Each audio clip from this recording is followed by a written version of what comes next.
Good morning. How are you doing today? I have just done a bija mantra meditation, which I made another video about as a run through. And in this video, I wanted to explain a little bit about the meaning of the mantras and why I find it so helpful, and perhaps why you would like to incorporate it in your daily practice. I'm not selling it to you, but I absolutely have come to rest in this meditation as a daily practice, and not as something I feel I have to do. It's something that I want to do because I know the benefit of it. It feels immediately good. Even when it, as we know, when you go deeper in meditation, it doesn't always feel good. Stuff gets brought up, but the thing about sound is it creates a container which holds everything in a more expansive and enterable way, I'd like to say, I guess. It makes the present moment more palatable. If that, we've all heard, be in the present moment. But what if the present moment's difficult to be in? So using sound and just the power of our own voice, we can create this amazing field within ourselves that we can observe, and we can see what's really there, what's really going on underneath. And this even allows, in other times where we haven't prepared or anything like that, to understand that everything that arises and falls, mind, emotion, events outside, they're also sound waves. Big ones, small ones, some as big as your head. Anyway. And and somehow just knowing this on an experiential level allows you to sink beneath them and create space between you and those things that we get so often caught up with.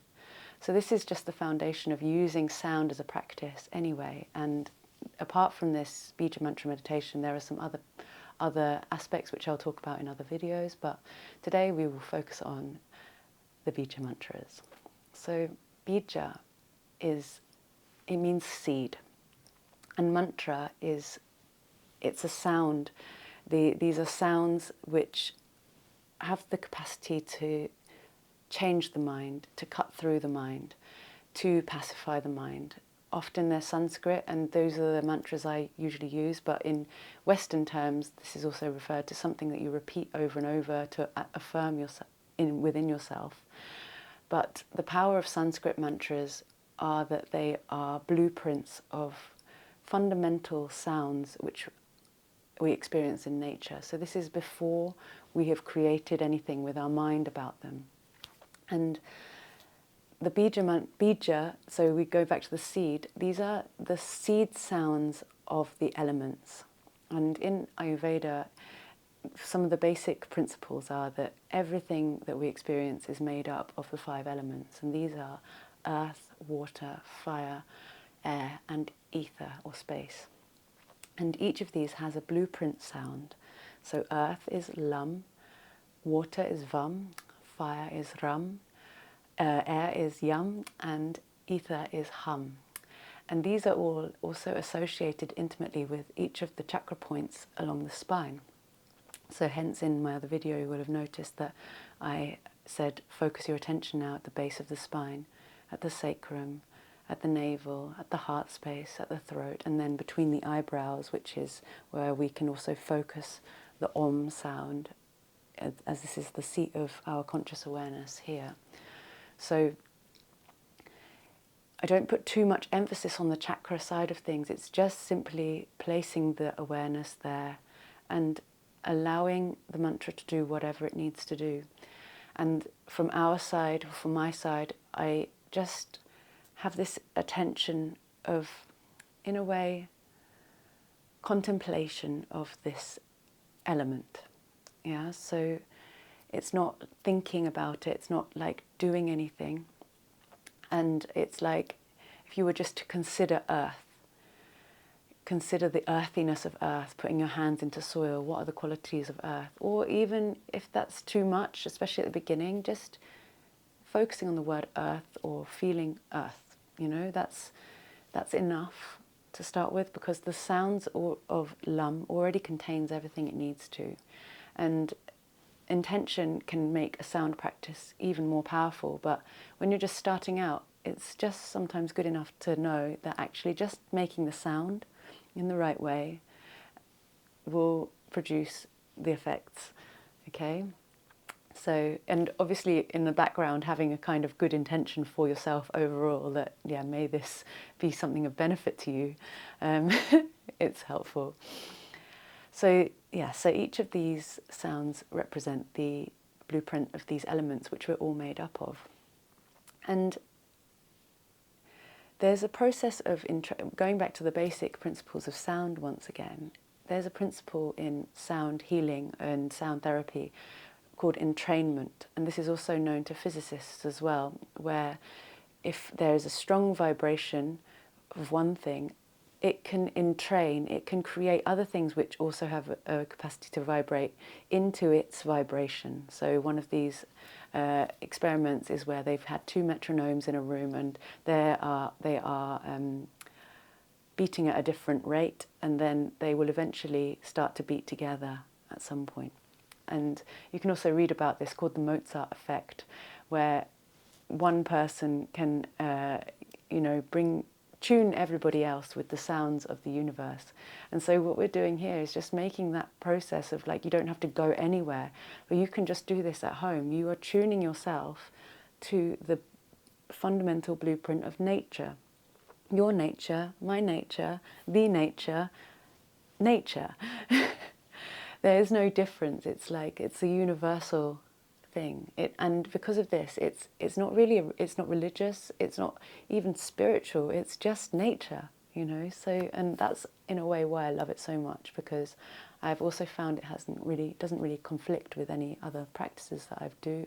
In fact, it enhances them, enhances my yoga, asana practice, enhances my meditation, sadhana, and it also just, it provides a tonic at the end of a busy day, or wakes me up in the right way after I've rolled out the wrong side of bed, for example, all of those things. So yeah, we are just entraining our mind and our body to what is essential in us before we move forward through our varying experiences in our lives. Okay? And so I created this sequence which starts off with the Om, and we chant Om a few times, because you can chant Om in different ways, but the first Om is setting the scene in a way. Om always comes first. It's like the whole creation of the universe is Om, and so we create this space with Om. It cleanses through the whole body and mind, and then we chant this Lam Vam Ram Yam Ham Om, and up the spine, so starting from the bottom and working up to the top between the eyebrows, 3 times each, then 3 times back down again, focusing our awareness in each point. And then we end with, so we also have the Om here, and this is a very focused Om. It's got a different quality than when we chant through the whole body. And then at the end of the sequence we chant Om again. So, and again, this is more an expansive Om, creating space and cleansing through, washing any residue out. And then what makes this a kind of very internalized process is then we bring this Om more inwardly, and we can just keep the sound of Om inside, but we close the lips, and it comes out as a hum. So to the outside it sounds like a hum, but inside it's still Om. We do this a few more times, and you'll notice just that the frequencies in the body change as you hum. And to bring it even more inwardly, we can block our ears, and just like to do this for a few breaths, a few hums with the ears blocked, because it really gives a kind of vibroacoustic feeling in the body when you do that. And when we go into the silent meditation afterwards, you really have to do nothing, because everything's been charged by the sound of Om, by the sound of your bija mantra meditation. And that, because it's a visceral experience in the body of the vibration, it's pacifying, it's calming, and you, even if you feel you're someone who cannot meditate, I hesitate to say guarantee, but I have found on 99% of the time I'm much more able to sit quietly after this meditation than any other time. So I would have always been one of those people saying, I can't meditate, I can't still the mind. Well, this does actually help to still the mind. And it's a beautiful space to sit in, yeah? And things may come up in this space, but you just don't do anything with it. Just sit and feel. If you can, settle into the heart. As you go deeper, if you do start to practice this every day, which I of course recommend highly, you can really use this silent space. You can drink from this silent space. You can feel the nourishing effects on the body. You can explore this silent space also for yourself, discover for yourself what the meaning of it. But it is a very healing and very rejuvenative place to bring your mind and body to.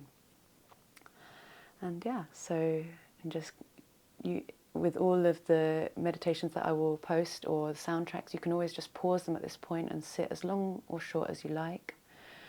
And just end with Om Shanti or even Loka Samasta Sukhino Bhavantu.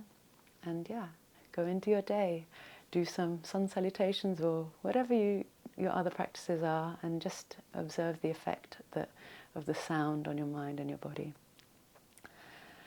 Another way you can use these recordings or these practice tracks is you can just lie down and you can either passively receive the sounds, which are all chanted from me with a healing intent, which means I'm just wishing you well, your absolute best for you on your journey, whatever that may be.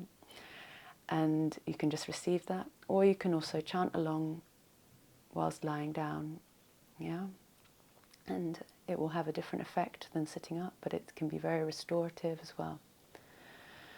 So this is my expose on the bija mantras for today. Of course, there's a lot more about them, but I personally like to keep too much like intellectual thinking about the process to the side because the sound practices are very, very experiential, and if you feel inspired to look into them even more, please go and do that, and they will of course enhance the experience. But like I said at the start, you can just do this for maybe 21 days or even less. You could do maybe 6 days and just see the effects of it after 6 days, and then see how it evolves after that. And perhaps you'll fall in love with the practice as much as I have. And yeah, so lots of love and happy chanting.